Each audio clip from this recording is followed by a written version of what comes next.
Hip hop since 1987. It's your man El Dorado, live and uncut in Atlanta, Georgia, and I had the honor and the pleasure of being with none other than Mr. DJ Don Cannon. Thank you for your time today, big bro. We definitely appreciate you. It's a lot going on in the A. You being a native from Philly. What was your transition like coming from Philly to Atlanta and hitting this music scene? Actually, it was real smooth because I wanted to always blend my sound with different places. You know what I'm saying? Like being in Philly, I was really heavy East Coast when I was producing and DJing. I was real biased to any other coast music. South, I listened to a few, only Outkast in the beginning because it was really close to the East Coast sound to me. It just had a twang to it. West Coast, like the Dr. Dre's and Snoop's, those were really East Coast influence to me. You know what I'm saying? The Spice ones and all those, I got on those later. And I really wanted to curve my sound, so what I had to do was, pick a school. I could have easily went to the, Penn State or Cheney or Lincoln or any of those schools.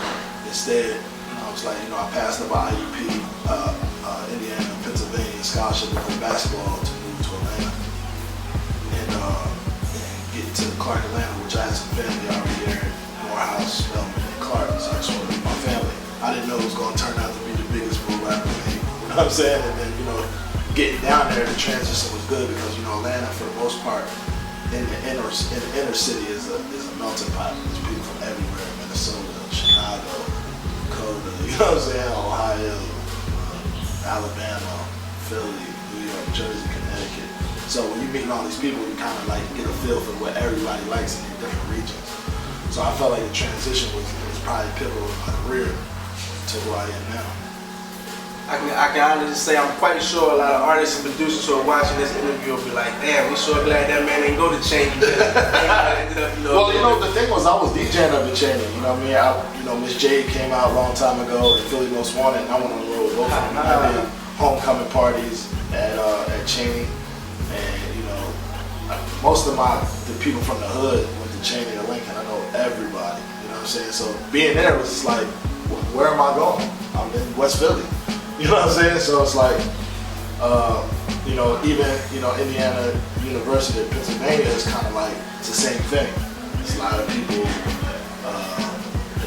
not to talk about it, but it's like me going to CCP, Spring Garden. You know what I'm saying? It's just, I'm going to know everybody. I need to get a chance to get out there. I could have been Morgan State, been in Baltimore.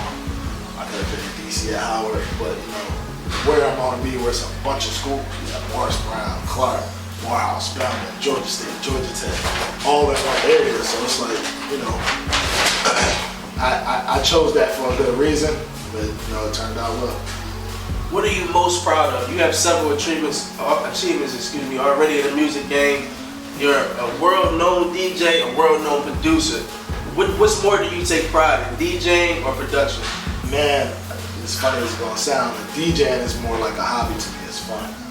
Production is more of my music business oriented things. Like, don't get me wrong, I'm happy and it's fun to do. It's fun to craft artists. But DJing, when I'm in a club or I'm in a stadium for 1,000 people, the first thing I think about is I'm DJing in my room. I don't feel like I'm doing a show. I just have fun. When I'm producing, it's more like, you're going on to the world to show people that this is the right project, the right thing to do. You know what I'm saying? Mixtapes, I just have fun. I like to promote, talk some shit. Club, I do the same thing. I'm in my zone. People often see me DJ and they be like, man, you look like you wasn't even in the club. You know what I'm saying? So I pride that on like being a real hobby and having fun. Production is like, it's kind of like I'm in the, that scientist stage. I'm really thinking, I'm using my thinking cap. I'm really, trying to, do different things. And DJ, I'm not competing. Production, I'm competing. All the guys got the best beats. I want to be the best guy out. It's a lot of competition. DJing, the same thing, but I'm not competing because I'm having fun. Like playing records I want to play, making people hear the things that I want to hear. So, How was the Aphilliates formed? Did you, Drum, and Sense know each other before moving to Atlanta, or did you guys all meet up in school? Actually, when I was in high school, Drum was a little older than me. It's crazy because we knew each other's peoples. So it's like, I knew a guy named Ace McLeod, which used to come to the high school and just mess around. He was like, yo, I need you to meet my homie Sense. And then one of my closest homies, Aphilliates, Jabari Harris, she's an entertainment lawyer now. He was like, yo, I'm about to go to Clark. I want you to meet this dude from Central High School. His name Drama. He be with Bahamadia and the Roots and everybody. He's dope. You gotta meet with him when you get down there because he's down there in school already. So I'm like, all right, when I get down there, we went down to school. So I'm gonna introduce you. He introduced me to Drama. Drama looked at me. He was already popping, so he's like, oh, this young boy. You know what I'm saying? Until I really he used to run with this rap group, and I gave him a beat CD to the rap group. And he was like, yo, that kid that you met, he got beats. And then Drama's like, yo, your beats is crazy. I want, fuck with you, da da da da. So I, started coming around. Him and Sense was already cool, doing radio, mixtapes and stuff. And we kind of like stayed in touch and stayed around each other. He was like my old head, so it's like I would go in and I go to their crib, be off campus. That was new to me. I stayed on campus damn near every year since I've been in college, since the last. But going off to their crib was like, man. So we just formed this little, crew, and it wasn't always, the Philly dudes. It was like, yo, that's the DJ crew. You know what I'm saying? So we had to come up with a name. When we came up with a name, it was just, that one stuck because it was like we were affiliated with all the artists.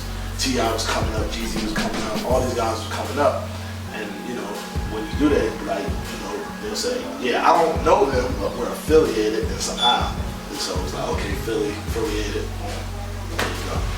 Now your production credentials, they go from Lil Wayne to Ludacris and on. But a lot of people don't know you also did production, the theme music for the Hawks, and when the Thrashers were here in Atlanta. But how did that opportunity come about? Man, I actually used to go to the games. And God blessed me with a lady that was really liking the music. Actually, her son, our manager at the time, was mentoring this kid, and he used to come around the studio. And the kid really liked my music, so he would run around the house and listen to my joints or whatever. And she wound up calling me like, "Yo, my son playing your music all the time, and I'm working as a consultant with the Hawks. They're looking for a theme song." Yada. So I just went in without even worrying about getting paid or anything. I just went in and just made a basketball beat. I was like, damn, that's something I never did before. Just started making a basketball beat with dribbles in it and all kinds of stuff.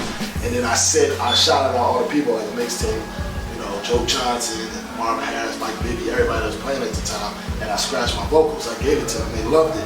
That got word into the Thrashers in the same stadium. So the same arena. So they're like, yo, do one for us. And that's how it happened, God bless her. I was able to get a check from it and, some floor seats at the games. I wasn't even thinking about it. I was just blessed, to get those things from that.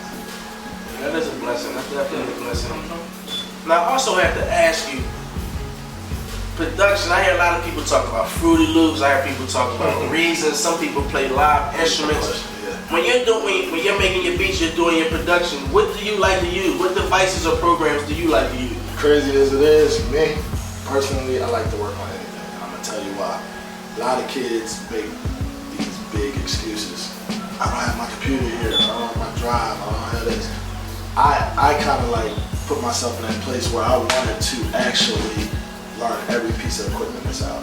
I don't want to go to no 50 Cent session or no Jay-Z session, no Kanye, Beyonce, no session.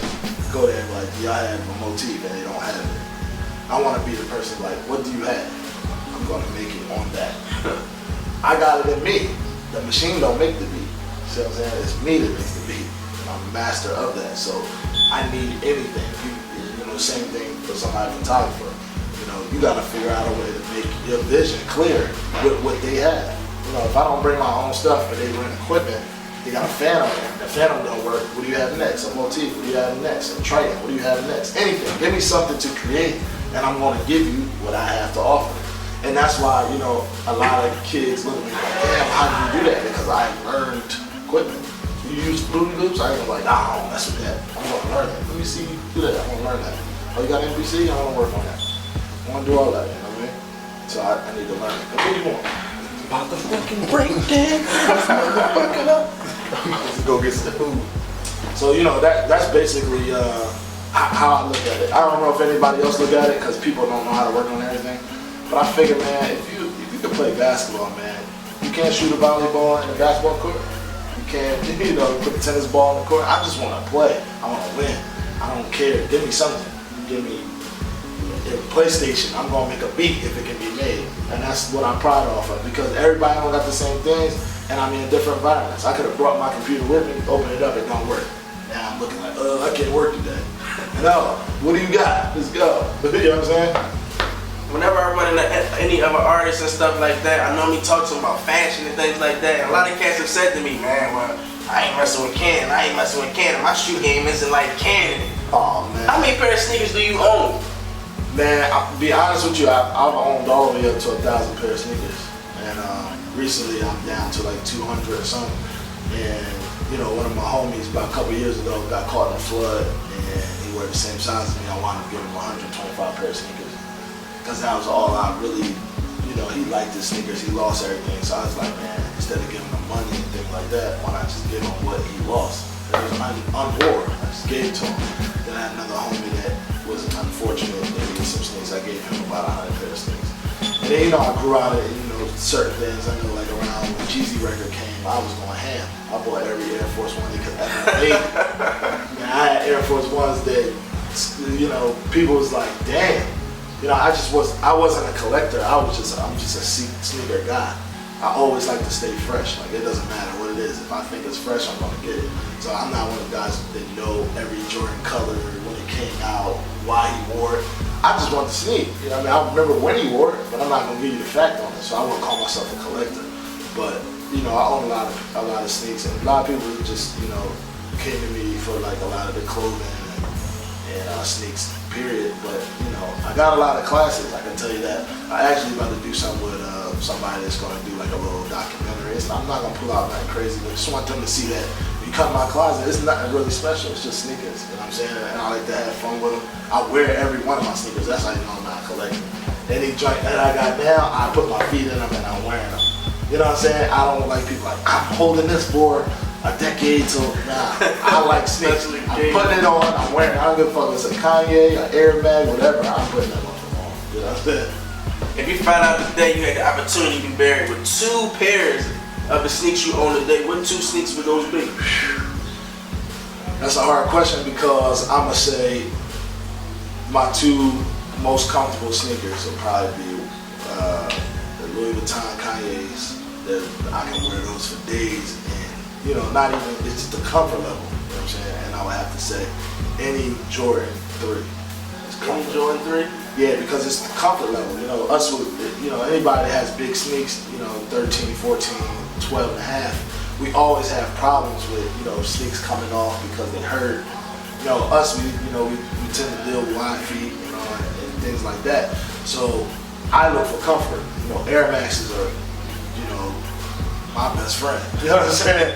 You know, we can't go around wearing Ugg boots for comfort and stuff like that. You know, I mean, Tim's hurt your feet. You know what I'm saying? That's what, you know, you see these young kids out here, they wear Uggs and shit, I be looking like, what's wrong with you? I see it too, man. You know what I'm saying? But, you know, I gotta go for comfort. And sometimes a New Balance is the comfort for me. You know, I gotta stand on my feet all day. I get up 9 and don't go to bed till 6 in the morning. So you can do it all over again. You got shoes on every hour, every minute, every second of the day. You gotta have something with comfort. So I would say like them Kanye's definitely, and those 3, them Jordan 3s. Every other Jordan ain't really that comfortable, but I still like them just as much. 3s is comfortable. As you mentioned, you were at the forefront of Jeezy, T.I. These cats, them getting their careers off the ground in the South. Now you have artists like Slice 9, Trinidad James, and different cats like that that are coming up in this new Atlanta wave. How could you compare Atlanta music now to how it was when you first came to Atlanta and when you guys were getting off the ground? It's definitely evolved because it allows younger guys to get in and win. You know, a lot of those guys that came up before, I always tell the young guys to respect the elders because they laid a path. And I'm not just talking about just lay the path for them to win. Like, you ain't understand T.I. used to go to clubs and get hated on. He had to fight people to get a CD played. Same thing with Jeezy running around trying to make things happen and nobody gonna give him no play because he's a street guy. You know, the same thing with a lot of these other cats. It's like, they don't have to go to that. You know, they make a record put on YouTube and they win it. You know what I'm saying? So you gotta respect them. I don't want you to push them out the way and think that, you know, they're not real old original gangsters in this game. They did a lot for the game, and I feel like you should respect what they did. Like, Atlanta was not a city that you would go to for music. But for now, for the past 8-9 years, it's been a solidified city of that's where the music is coming from. And it's contributed to those guys. So, you know, the young guys out now, you know, I'm glad they salute and do the right things. But, you know, I see that the game is turning into more of a, you know, all-around game. You're not just a shooter anymore. You're not just a dribbler. You're not just the best dunker. You're everything. So, you know, those guys is fashion. You know, they got a little bit of raps. They pick some good beats. They sing. You know, I like it. You know, it's just advancing the game. The can't complain, man. You think about in 1990, they told me rap wasn't going to be here 15 years. You know what I'm saying? In 2000, they said it was going to be here 20 years, 25 years, 30 years. You look up now, we're going on for a long time. So you got anything that's advancing and keeping the year and year and year going but not dying, we're good, man. We're solidified genre. Second quarter 2013. What can we look forward to from hearing from Don Cannon for the remainder of the year? Oh man, hopefully, man, I can get my album done. There's so much other stuff that I'm doing, but I really want to take my time to record my own album. People have been waiting on it. You got a title in mind? Cannon. What better else than way to do it like that? I think. Or steps back or something like that. It gotta be Cannon. You gotta get the cover and it should say Cannon. Just hear the music. You know what I'm saying? That's it, man. And you know, I'm helping Drama with his album, you know, and a couple other artists that I really, really feel, but you know, I gotta focus on that. I'm in and out. I've been doing it for 2 years. I'm ready to then I'll be off. I'm ready, I'm off. There's so much stuff going on. But I'm gonna just take the time off, like, you know what? This month is dedicated to that. Well, we'll definitely be looking forward to that. It's your man El Dorado, hip hop since 1987, live in ATL with the legendary DJ Don Cannon. Yes, shout out my man Rick Dane. Shout my hip hop since 1987 niggas. Hip hop since 1987.com.